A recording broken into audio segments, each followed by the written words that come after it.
So I am a bit of a Eurovision follower, and well, last year was certainly the most controversial edition, and likewise, this year it was a bit of a ride too, wasn't it? It mainly comes down to one issue, so here are some of my impressions from the whole season. First, I'll mention the winner. This year, JJ, representing Austria, took the trophy with Wasted Love. Personally, between the big favorites, I hoped for him to win. He had the performance, music, and impressive vocals.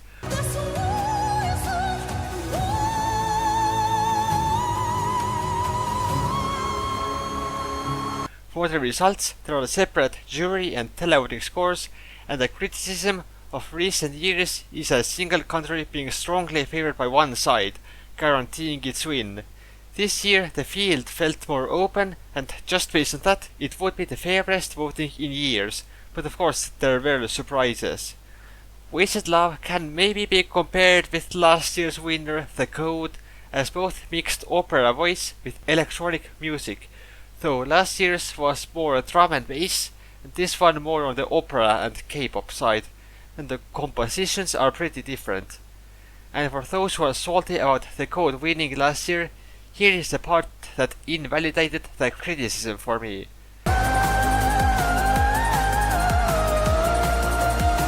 So anyway, congrats Austria, deserved win. What, were you expecting something else?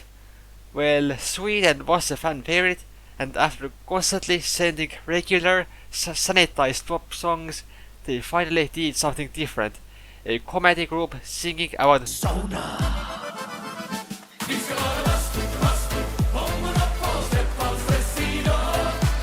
Awesome, it was pretty fun. Måns Zelmerlöw got the revolution he asked for, just maybe not exactly the way he imagined. The second place went to a particular country, and it definitely raised alarms. That was Israel. The state is in war right now, and I'm not going to go much into it, somewhat because I'm not really a supporter of any side. I'm not going to tell you who was right, who has to be freed, or if any nation has to be completely wiped off. But I cannot deny that it's a major conflict there. Both sides have suffered great losses at the hands of the other, and in the middle of all that background, Israel is in Eurovision, presenting itself as a free, democratic Western nation like the rest of them. Surely that won't disrupt the contest much. Last year there were protests, and in the middle of all the censorship, Israeli delegation was acting hostile. It culminated in one of the favorites of the public, Jost Klein, kicked out of the contest shortly before the grand final. This year there were improvements in management, but of course the backlash was still there. And then there is a scoring. They've been consistently at the top the past 3 years. So this year they sent Yuval Raphael, and it's specifically brought out in media that she is a survivor of Hamas terrorist attack, which seems convenient for a political message. The song was called New Day Will Rise, which I'll admit is a bit heartfelt and pretty, but otherwise felt like a standard ballad. Really doesn't seem like a song that would challenge for a win. And it got 297 points, and it won the televote, and it shot straight up to the top of the scoreboard. Okay, it was partly expected. There are still all those countries left to receive their points that can possibly overtake Israel. Okay, Austria, please, for fuck's sake! Israel really came dangerously close to winning the whole contest this year, and if they win, validating their actions and having to host the next Eurovision, I probably don't want to know what would come out of it. And do you see who's on third place?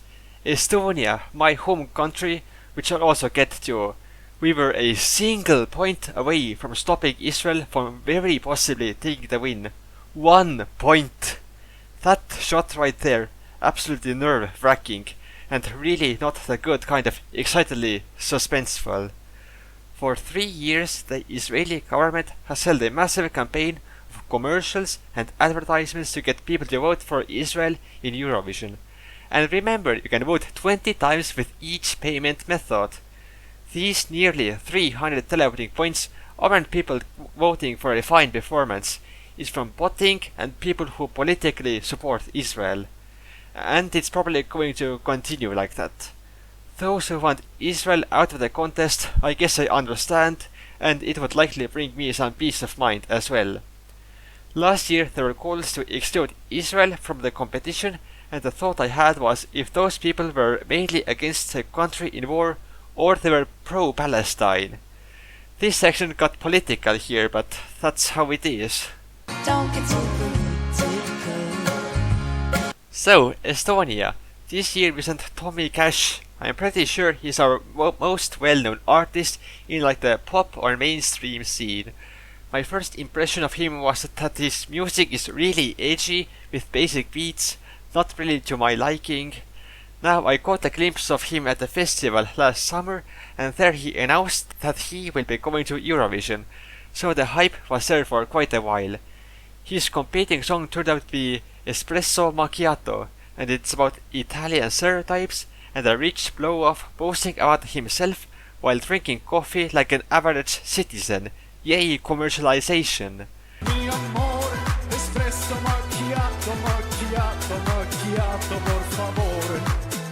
I did not really get that song. What did you just send to Eurovision? And as I mentioned, Tommy is not really my style, but it's a bit catchy, I guess. It does have the awesome line. Life is like spaghetti, it's hard until you make it. Off the top of my head, other memorable lines for me include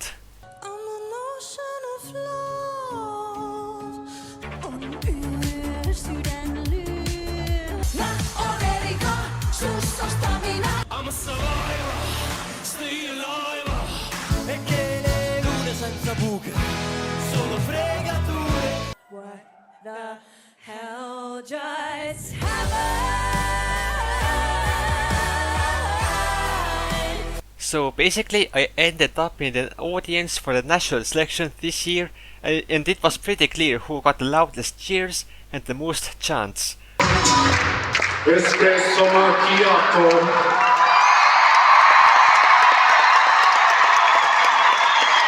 Tommy Cash ended up winning with a record-breaking 83% of votes in the final round. But I do think we made the right choice. He knows how to market himself. Also on social media and television, news portals were constantly writing articles about him. He caused a bit of controversy in Italy with the lyrics making fun of them, in turn giving us more publicity. He and his song were thoroughly analyzed and overthought. In the end, he came second in the televote and third overall. I expected like a top 5 placement for us. Of course, I would have been ecstatic for Estonia to win, but to be honest, I was maybe a bit worried that it would be a polarizing win, because of the response of him not singing well, or it being a troll song, and our one winning song already not being among the most well regarded. But anyways, I'm happy for our country's performance this year, our second best placement. Now some more light-hearted comments about the other performance. First off, the stage with the frame was pretty nice. Though I expected Austria's win, I think my favorites were Finland with Erika Wikman, Ich komme,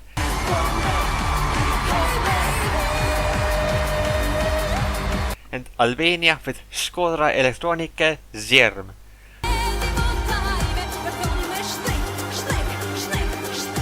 Looking at countries that qualified, I do think there were robberies, of course. The biggest one, in my opinion, was Australia not qualifying in the second semi-final. Such a fun song and one of the most entertaining performances with the props and visual effects. Should have been them instead of Armenia. Or better yet, Israel, though that wasn't happening.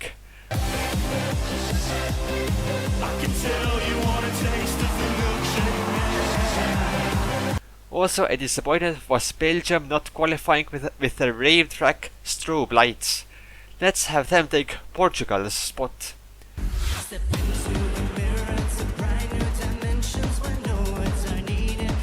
And now, after digesting the first semi-final for a bit, maybe Cyprus should have been there as well, instead of Ukraine or maybe Iceland. The new result announcement format where they show contestants in groups of 3 is fine, I guess, but like the old format worked so well, why change it? The happiest surprise for me was San Marino qualifying. They sent a legend with a fun song. Maybe now they can get their best placement. Oh, never mind. There certainly were some oddities in the scoreboard. UK getting 0 televote points as usual. 0 points. 0 points. 0 points. Finland, one of the favorites, getting 11th place is way underwhelming. Albania was underrated by the juries. Sweden perhaps underperformed a bit for a fan favorite. Switzerland, the host country, had the biggest jury tele discrepancy, coming in second in the jury vote and then getting 0 points from the public. Malta maybe could also have been a bit higher. Ahead of the contest, I listened to maybe about half the competing songs and took a small peek at few national selections. So, you know how Portugal keeps having the slow, silent ballads? Well, my fiasco with that country started when I took a look at a list of songs that auditioned there and saw one called I Wanna Destroy You.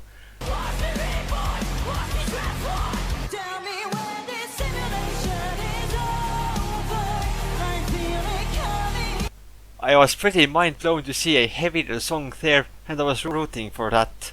And then came the results. None of the fan favorites won and some song there did it instead. Henka won the public vote but got no love from the juries, cutting out any chance of it winning.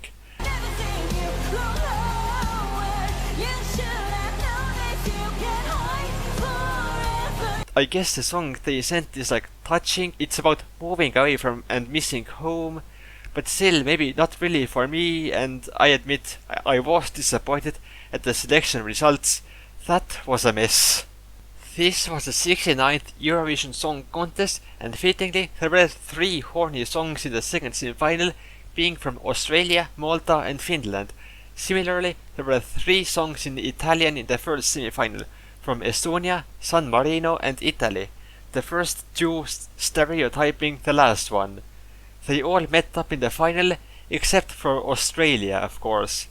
Hazel stood out to me as a host with her straight face and her style of humor, and there were interval acts that were the highlights of the show, like the one with Kääriä and Baby Lasagna. I apologize for saying this, but when I saw thumbnails for the Greek song, my first thought was that she looked like some high school nerd with the big glasses, maybe the hair, but after seeing live performance, I started seeing the beauty in the song, and oh wow, it finished 6th. Then there is Vibe from Iceland. Their YouTube channel was for music videos previously, but ever since they got to Eurovision, they have used the channel for basically shitposting. Guys, this is not the drill. I found diamonds! Yes! Yo! I've been $1 million! This probably gets through to the younger audience, and they were active in the Eurovision community. I wonder if this helped them qualify. Now a bit about my Baltic brothers and sisters. We were all unique this year. Latvia sent Tautumeitas, this mystical creature with a folky song. The music feels a bit odd, but I have warmed up to it a bit, and the harmonies are great.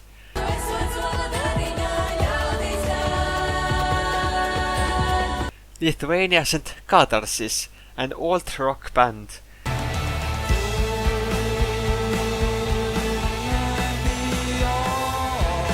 The members of it are more closed off, but certainly respectable, and their songs and like the band personality, I don't know, are pretty deep. I probably had to check out more of them. Now apparently the crowd in the live broadcast was muted and fake applause was added, probably to not broadcast any angry response against Israel or the executive supervisor Martin Österdahl. That took out some of that excitement, and there were audience participation movements. Australia had a whole breach like that, and Malta had, well...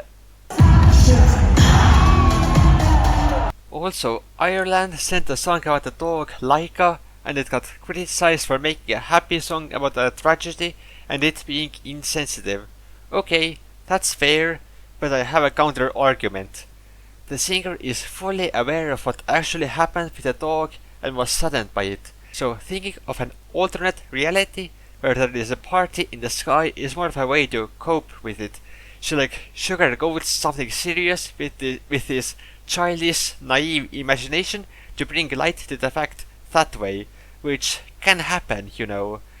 This is still not an amazing song, but has some depth instead of being plain disrespectful. Anyway, this year was considered weak by some and the contest has been surrounded by controversy, but still at the grand final I was at a local public viewing and thought, hey, there are still serving up there, I can still vibe to that.